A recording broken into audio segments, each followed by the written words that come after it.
Ask doctor John Watson type చేసి మీ questions అడగండి, తప్పకుండా రిప్లై చేస్తాను. L268 hi sir, minoxidil use చేస్తున్నప్పుడు కుంకుడుగాయలు లేదా రీటాని షాంపూలా యూజ్ చేయొచ్చా or only normal shampoos use చేయాలా?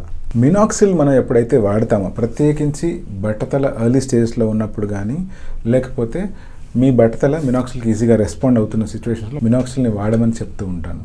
ఇలా మినాక్సిల్ని వాడేటప్పుడు రెగ్యులర్గా షాంపూ చేయడం ఎంతైనా అవసరం. అదే షాంపూస్ టూ మచ్ హార్ష్గా ఉండేట్టు కానీ టూ మచ్ కెమికల్స్గా ఉండేట్టు కాకుండా అలోవెరా జెల్ ఉండే షాంపూ అయితే చాలా మంచిది. ఎందుకంటే ఆల్రెడీ మినాక్సిడిల్లో ఉండే ఆల్కహాల్ కాంటెంట్ మీ హెయిర్ని డ్రై చేస్తుంది. అలా డ్రై అవుతున్న హెయిర్కి మళ్ళీ మీరు షాంపూస్ వాడుతున్నప్పుడు ఇంకా డ్రై అయిపోయే అవకాశం ఉంది.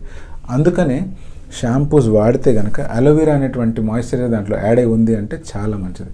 అలాగే కండిషనర్స్ ఉండే షాంపూస్ కనుక మీరు వాడితే చాలా మంచిది. ఇప్పుడు కుంకుడుగాయలు కానీ లేకపోతే రీటా షాంపూస్ కానీ మీరా షాంపూస్ కానీ మీరు వాడుతున్నారు అనుకోండి, అది వాడుతున్నప్పుడు హెయిర్ బౌన్సీగా కనిపించే అవకాశం ఉంది, హెయిర్ ఒత్తుగా కనిపించే అవకాశం ఉంది. కానీ ఒక ప్రాబ్లం ఏంటి అంటే హెయిర్ డ్రై అయిపోయే ఛాన్స్ ఉంది, హెయిర్ కొంచెం ఫ్రిజీ అయిపోయే ఛాన్స్ కూడా ఉంది.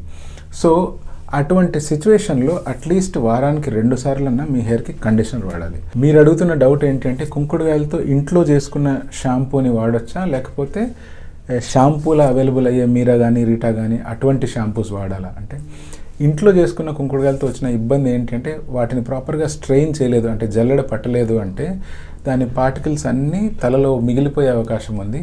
మళ్ళీ అవి దువ్వుకున్నప్పుడు చిక్కులు పడిపోయి హెయిర్ బ్రేక్ అయ్యే ఛాన్స్ ఉంటుంది. అదే కనుక కమర్షియల్లీ అవైలబుల్ షాంపూస్ అయితే బాగా రిఫైన్డ్గా ఉంటాయి కాబట్టి మనం ఈజీగా హెడ్ వాష్ చేసుకోవచ్చు. బట్ మీరే కనుక ఈ కుంకుడుగాయలని ప్రాపర్గా రిఫైన్ చేసుకొని స్ట్రెయిన్ చేసి ఆ ఫైన్ ఎక్స్ట్రాక్ట్ని తీసుకోగలుగుతున్నారు అంటే తప్పకుండా మీరు ఇంట్లో కుంకుడుగాయలను కూడా వాడుకోవచ్చు.